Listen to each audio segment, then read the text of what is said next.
Good evening, everyone. I'm so excited today because I have a smart Congress candidate. She is running for Texas and District 135.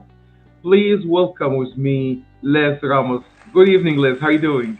Hi, how are you? Ayman, I'm doing good. Super excited to be here with you. Same here. I can't wait to meet with you, and I'm glad you accept my invitation Oh, to. sure. Yeah, sure. We need to tell people more about you, your background, um, why you are running for Congress. Well, let me tell you a little bit about myself. I've been married for 28 years. I've lived in Katy for over 25 of those years. I Hmm. have two beautiful daughters. One actually lives here in the Fulshire area. The other one lives in Austin. Hmm. I have one 4-year-old grandson, which is the light of my life. Great. God bless. Yeah. Yeah, and I've basically spent most of my life doing public service. I have over 30 years of experience in healthcare management. Hmm. 18 of those last years have been working with children in pediatrics. So definitely kids are my passion. So Hmm. I'm very excited to try to bring some changes to Hmm. the school system, which I think are very much needed. Hmm.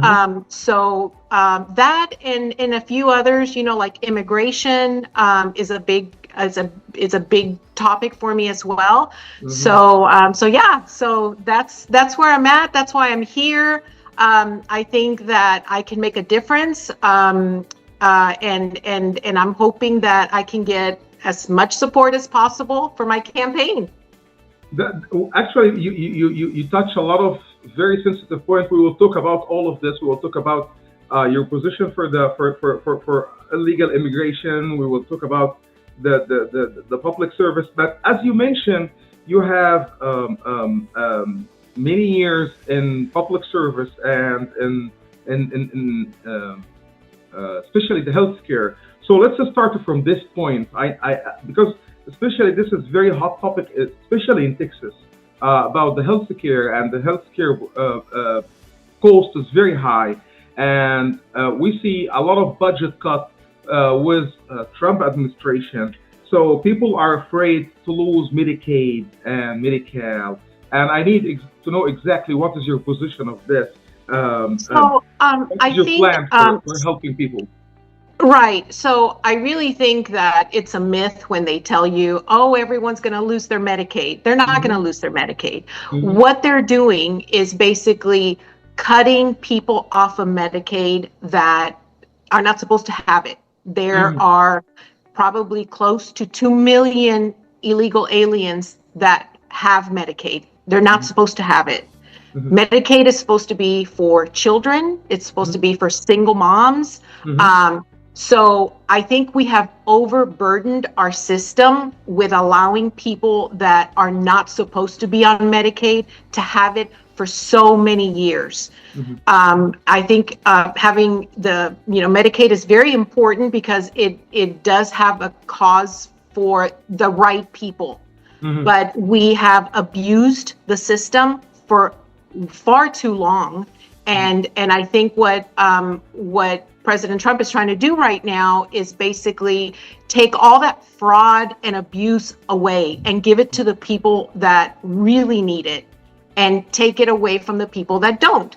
Hmm. There are some people, for example, if you're a male and you are a healthy male, and but you're not working Hmm. and you don't have anybody to take care of, and you're healthy, they're saying, well, you can still get Medicaid, but you have to either show that you can work Hmm. 20 hours a week, or Hmm. if you can volunteer somewhere, right? Okay. So again, this is we're talking about people that are healthy, that can work, Hmm. and I think that again, it's supposed to be for the people that really need it, not Yeah. the ones that are abusing the system. Yeah. Because a lot of a lot of lies is going around, especially in the media, and as President Trump he mentioned this before, the fake media, and especially you can see a lot of Congress people, especially the blue ones, they speak like Trump will cut your Medicaid and you will not be eligible, and your family will not find health providing through the government anymore, and you will struggle in this. But I think it was very clear in this for the Medicaid or even food stamp or any welfare should go to the people they are eligible, and for the people they are meeting the criteria for low income, or the people like you mentioned, single moms. And so I'm very happy that this is very clear for someone like you. She's running for Congress and she's carrying all this questions if you get elected to the Congress, to helping the people they need to get help from the government. Absolutely. And another thing, Ayman, that we need to understand with healthcare is, for example, Medicaid. We have had so many people on Medicaid that are not supposed to have Medicaid. I can give you a good example down in South Texas. South Texas was overwhelmed by a lot of illegal migrants that came into South Texas, and they overwhelmed the hospitals, the healthcare system there. So it overwhelmed them so much that the people that really needed the help, the elderly that live down in South Texas, they couldn't get to a doctor or a hospital because they were so overwhelmed by it. And I will tell you, that is one of the main reasons that we have all the counties in South Texas, like Starr County, that turned red this last election. You know, they do not agree with illegal immigration. They do not agree with people getting free health care that are not supposed to get it. So so that's also a myth that, a lot of people think, oh, Hispanics are really for illegal immigration. No, it's a myth. Hispanics are not for illegal immigration. Hispanics like myself, I'm a Latina woman. I've always been for migration, but legal migration. It's very important. Me too. Yeah, I came from Egypt through the system, like the DV lottery, and my family has been here, and I have family members here for so many years, for the first generation, third generation, and second and third generation, and they came through the system, which is the DV lottery or whatever the legal programs. It's allowed you to come here legally, work, study, or through marriage or whatever. So a lot of people, they come here. I'm always say this. For my community, because I'm running the show in Arabic, so I've always said to people, America is a great country, America is a big nation. Please come to America, but come legally. Because if you came legally, this will help you to easily to find job, to study, to continue your education, to put your kids in the school system, to find the health care. Whatever you're looking for, you will found it, because it's a great nation. It is. Trump is not against the immigration as immigration. He's against, or the Trump administration against illegal, because what we see during Biden administration is always a myth. And let me ask you about your position from this, because we have a side talk before when we meet last event, and you told me a great things, and I want my community to hear from you about this. Yeah. So as far, are you asking about the illegal immigration? Yes. Yeah. So,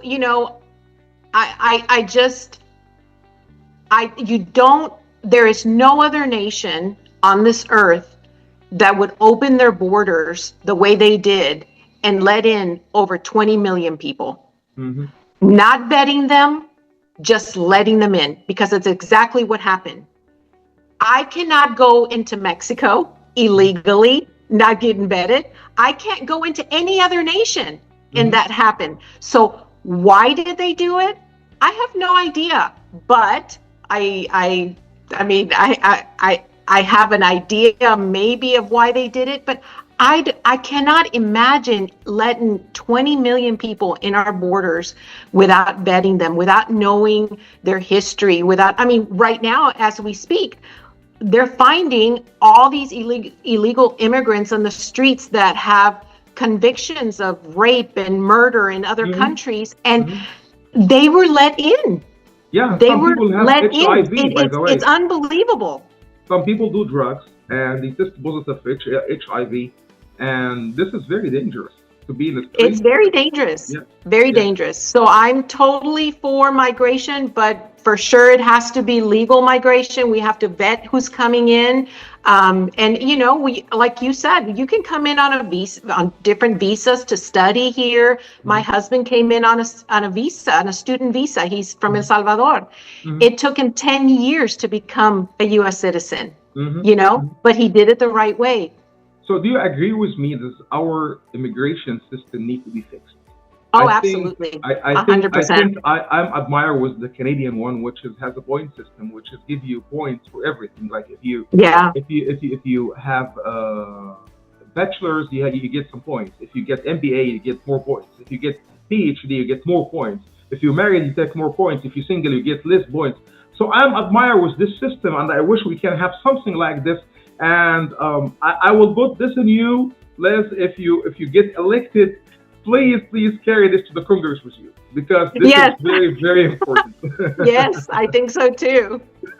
So let's go for another topic, which is the education system.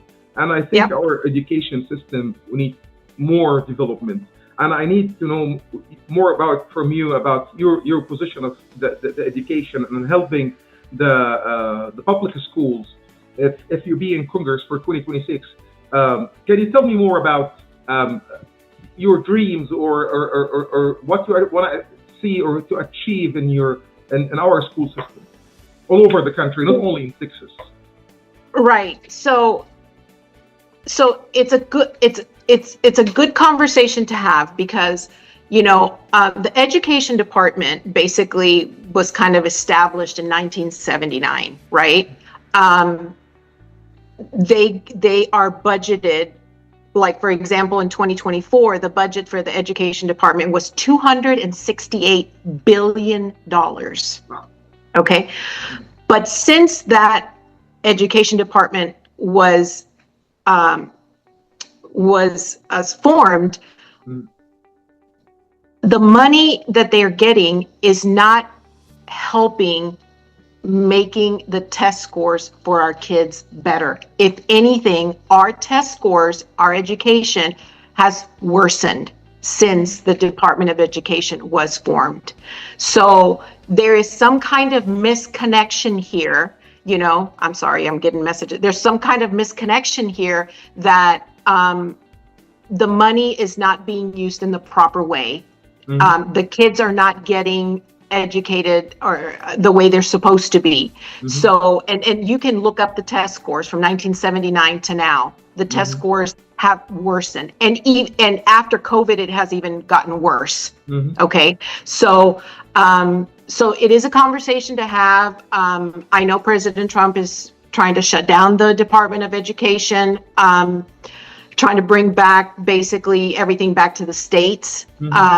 I think that maybe if every state can have a closer connection to their school districts, maybe we can have better results. But what we're doing right now, or what we've been doing in the past several years, is not working. I mean, we have fallen off the scale on education from, you know, I mean, I think we're ranked like 40 something in the world. Between 39 and 41.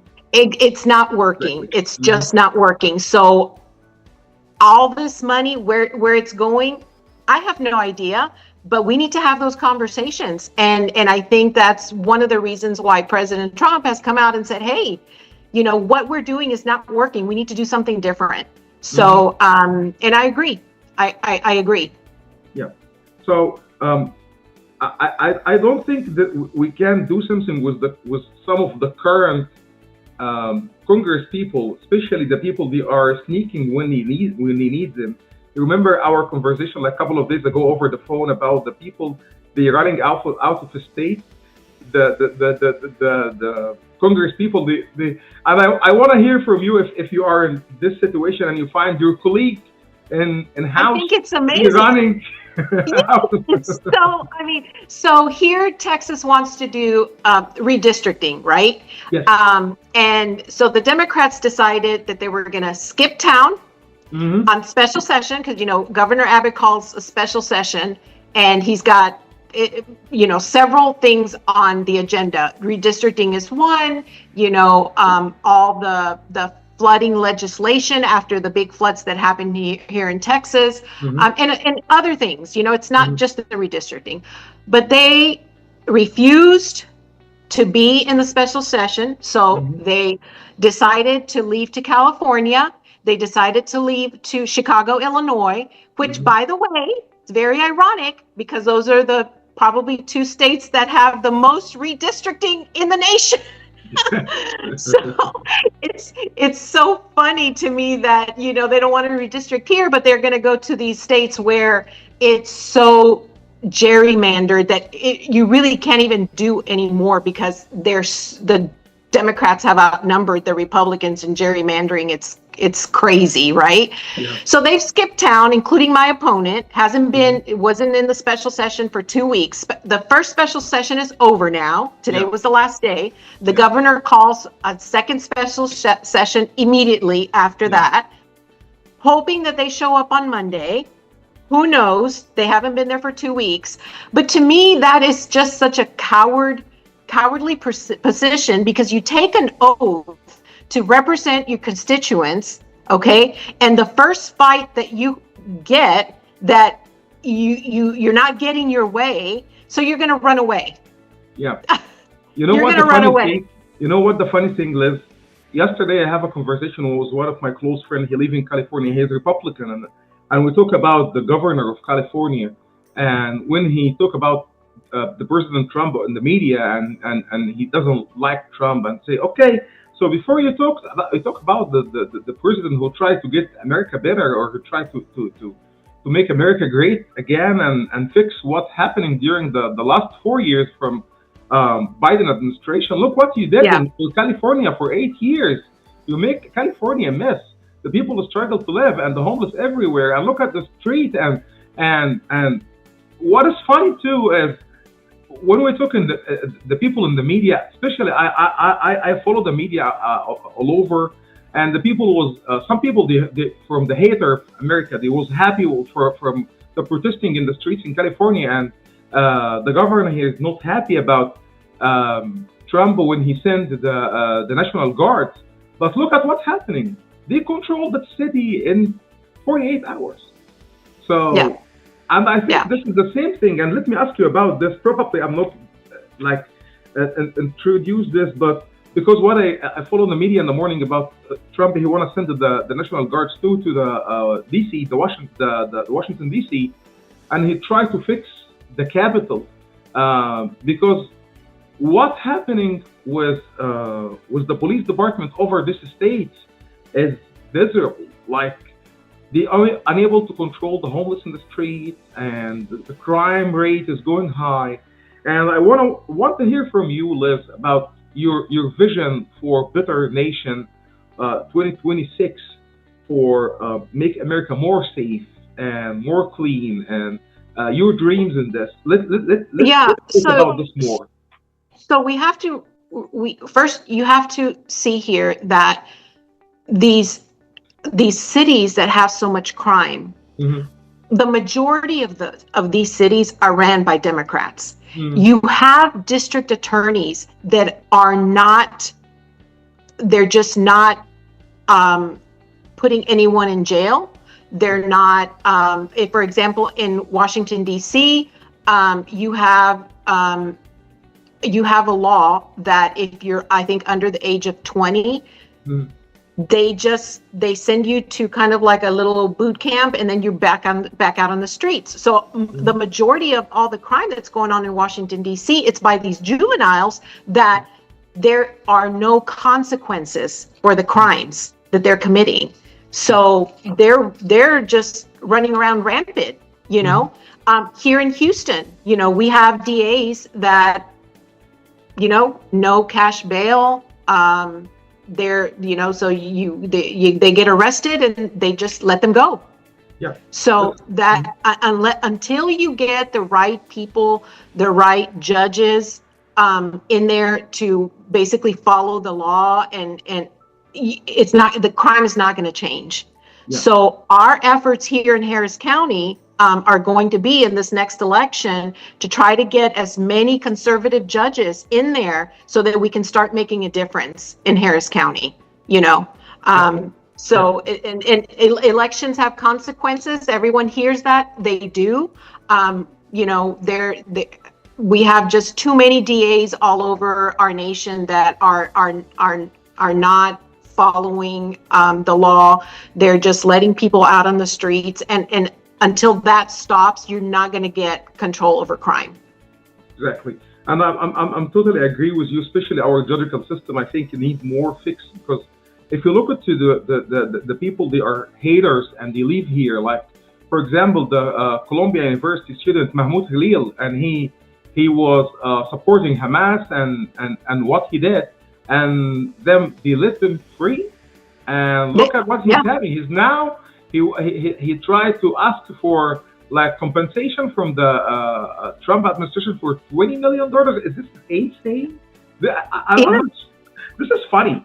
You know, you come here to a student with a student visa, and you involve yourself in politics and supporting Hamas and people burning the American flag in the street, and the be staying here, and then the judge leaves them free. What's happening here? It's crazy. I mean, they even had the Jewish students in the universities were basically harassed by them. Some of them, they couldn't even get in the school because they would not let them get in. Now, if I recall, if you come here on a student visa, you are supposed to behave. You're supposed to follow the law, you know? Student, period. Exactly. And I'm like, how can you allow this person to stay here when it is clear that he does not follow the law? It's clear that he is, you know, he is kind of like I don't know if he has connections or not to these terrorist organizations, but he definitely sounds like he has some kind of, I don't know, like, you know, likes them and stuff. I think, Liz, I don't understand that.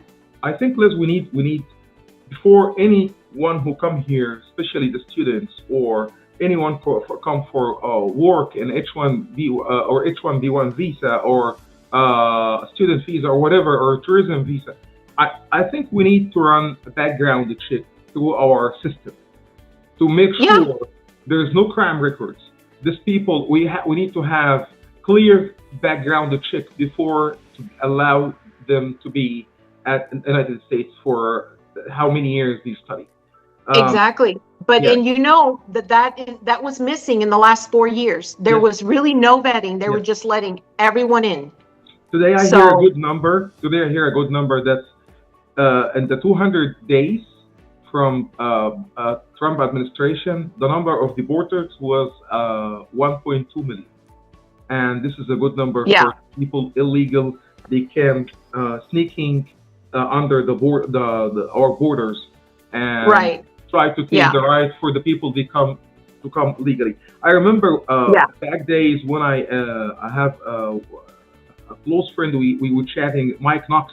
He was running for sheriff for Harris County, and he said something I like it. He told me, if someone come knock to your door, and you look and he's your friend, you will open the door and you welcome him. He has the access for your fridge.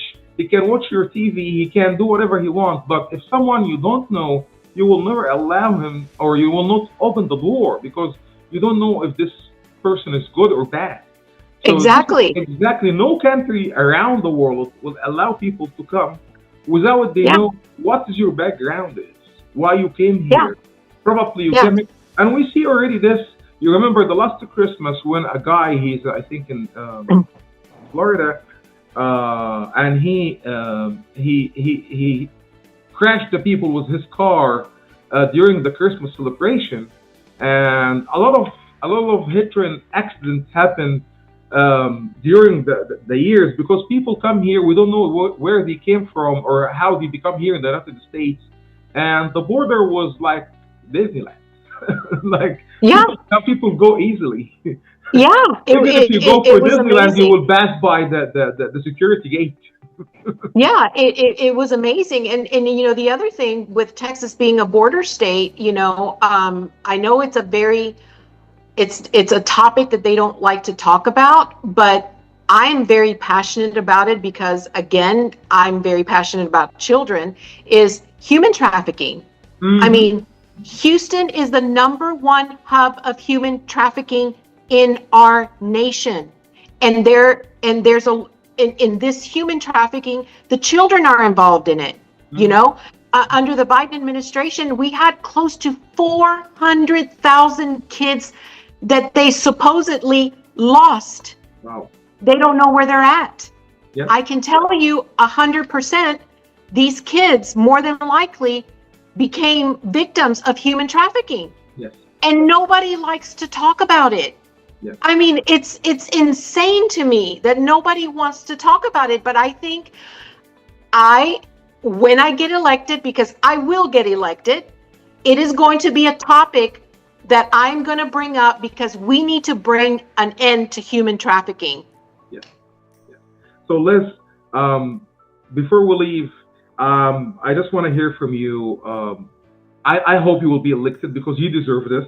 And I need to hear from you what you want to achieve for if you get elected for Congress 2026. You know, Ayman, I think, again, I'm going to go back to our kids. I think it's very important that our kids have the education that they deserve. We have, you know, just strayed away from so many of our morals that we grew up with as Christians. I mean, who would have thought that here in Texas, we would have to pass a law to distinguish between a man and a woman? Mm-hmm. And we had to do that this last session. Mm-hmm. Okay. We have to make sure we put laws in that boys won't play in girls' sports. Who would have thought we would have to do that in Texas? But it has gotten here. We are here now.